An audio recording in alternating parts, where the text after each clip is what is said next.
Halo semuanya, selamat datang di segmen analisa. Salah satu teka-teki saat ini terkait dengan drama perseteruan antara Denada dengan sang putra kandung, Reza Rizky, adalah terkait dengan ayahanda biologis dari Reza. Siapakah tersebut gitu loh? Karena dugaan sekarang ini kan sudah mulai muncul di media terkait dengan nama-nama dugaan pacarnya Denada 24 tahun lalu sudah kita bisa lihat lah di media. Ada yang berasal dari pemain sinetron, ada juga yang penyanyi, ada juga yang lain-lain. Tetapi kita kayaknya nggak fair juga kalau harus menyebutkan nama-nama mantan tersebut karena belum tentu itu adalah ayah biologis dari Reza Rizky. Nah, kita akan bahas ada beberapa hal di video ini terkait dengan salah satu statement postingan yang mengaku adalah mantan jurnalis ya. Namanya Andi Atira. Ini cukup viral di Twitter atau X, kemudian di Facebook, dan juga di Instagram nih teman-teman.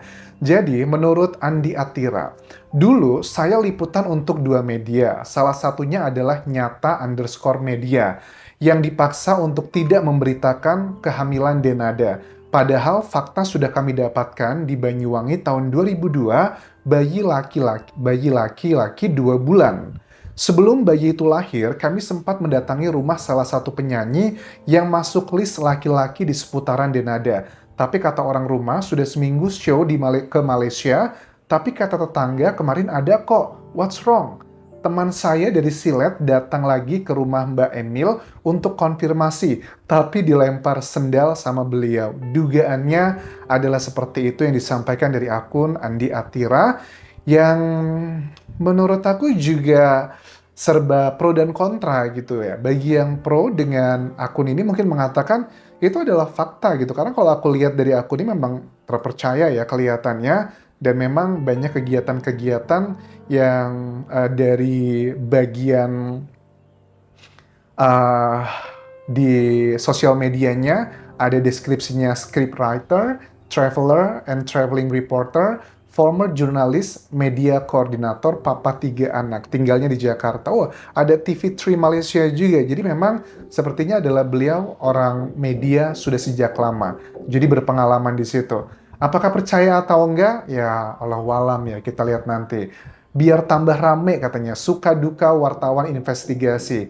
Kalau beliau ini kerjanya liputan untuk dua media, berarti dugaanku ini adalah kayak eh, PH nggak sih? Production house. Karena kalau tahun 2002, eh, tayangan-tayangan 2002 itu apa sih yang dulu zaman investigasi gitu? Mungkin yang ke selebriti kali ya, bukan yang ke hard news. Kan ada tuh kalau zaman dulu infotainment ya, setahu aku karena aku juga mantan wartawan di Indonesia dulu, ada sebuah PH atau production house, mereka akan memproduksi sebuah program, beberapa program kayak infotainment, baik yang investigasi atau daily news gitu, infotainment, itu bisa tayang di sejumlah TV nasional saat itu. Jadi TV itu tinggal beli aja programnya, mereka yang jualan gitu nanti iklan-iklannya. Oke, jadi mungkin lebih ke situ kali ya wartawannya. Nah, kemudian di bagian berikutnya, dari akun Andi Fatira juga nulis ini nih, ini 2 Februari yang lalu teman-teman, beberapa hari yang lalu. Thread gue heboh jadi berita, sampai males buka komen, sampai ada ibu-ibu yang maksa gue sebutin, sampai mau ngutuk gue jadi kumisnya Iis Dahlia, bejir katanya. Oh, ini mungkin komen di Instagram, atau kayak di Instagram ya. Karena ini aku baca di Facebook ya teman-teman. Apa nih kata-katanya? Ini fakta. Tahun 2001 saya liputan berita soal kehamilan soal kehamilan Denada hingga melahirkan. Kami menemui Mbak Emil tapi dibantah. Denada berangkat ke Australia kuliah katanya. Kami bergerak ke Banyuwangi dan menemukan semua jawabannya. Denada punya anak. Buh, gile. Ini investigasinya dari Jakarta langsung ke Banyuwangi, artinya sudah sebegitu niat banget loh. Karena mungkin tinggal di desa kali ya, mohon maaf nih, di tahun-tahun tersebut dugaannya. Kan Reza juga bilang, katanya dia sudah tahu terkait dengan jati dirinya, ibundanya siapa, itu sejak SMP kelas 1. Bukan cuman temen-temennya yang ngomong, tapi ibu-ibu temennya juga ngomong seperti itu.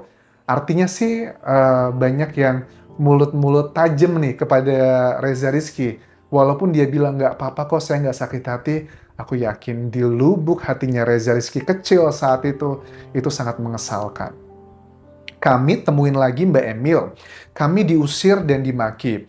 Pak Usama, apa ini? Usama tuh siapa? Apakah siapa nih? Pak Usama marah-marah, nggak jelas. 2 atau 3 hari sebelum berita naik cetak, kantor kami diancam jika menurunkan berita itu. Lantas siapa ayah Reza? Ah sudahlah, kami juga tahu nggak enak aja karena kenal. Nah, kalau dari interpretasi netizen, terutama di X, ini itu lebih menjurus kepada penyanyi terkenal Indonesia. Ada tuh kan ya, salah satu artis senior juga di Indonesia yang termasuk cukup mengawal kasus ini, katanya dugaannya yang penyanyi rapper zaman dulu terkenal. Siapa ya? Ada sih, cuma kita nggak fair lah harus menyebutkan tersebut nama-namanya. Cuman aku yakin sih, terkait dengan sosok ayahanda dari Reza Rizky, cepat atau lambat ini akan segera ketahuan. Cuman kan tahapannya begini teman-teman. Kalau sekarang Denada sudah mengakui bahwa Reza Rizky adalah putra kandungnya yang dilahirkan 24 tahun lalu, tahapan berikutnya adalah pasti kenapa menurut aku Denada sampai sekarang masih mengumpulkan niat, cepat atau lambat pasti bakal ketemu sama Reza Rizky. Cuma sekarang mungkin lagi mengumpulkan niat, mengumpulkan keberanian, mengumpulkan energi untuk menjawab pertanyaan-pertanyaan kenapa dari Reza Rizky pada saat nanti mereka ketemu. Karena aku yakin cepat atau lambat mereka akan ketemu. Kenapa? Siapa? Apa? Bagaimana? Di mana? Itu adalah pertanyaan simple yang akan disampaikan Reza Rizky kepada ibundanya terkait dengan jati diri asal dia. Maksudnya gimana? Ya, apa yang terjadi Bu sebenarnya pada saat 24 tahun lalu, kenapa Ibu katanya psikisnya terganggu, nggak kuat memiliki saya? Apa yang terjadi sebenarnya?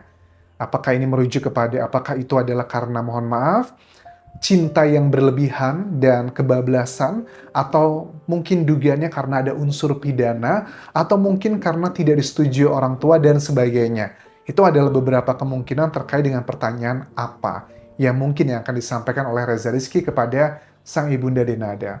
Terus kenapa? Kenapa ibu sudah memiliki saya dan kita juga beberapa kali ketemu tapi tidak ada tuh kasih sayang dan pengakuan. Kenapa Bu? Apa alasannya? Bahkan dengan jejak digital, diwawancara di sejumlah media, kita sudah bahas di video sebelumnya, jejak digital menunjukkan bahwa Denada dan ibunya mengatakan bahwa baru punya satu ekor anak. Satu lagi dong punya anak gitu kan ya, salah satu interviewnya.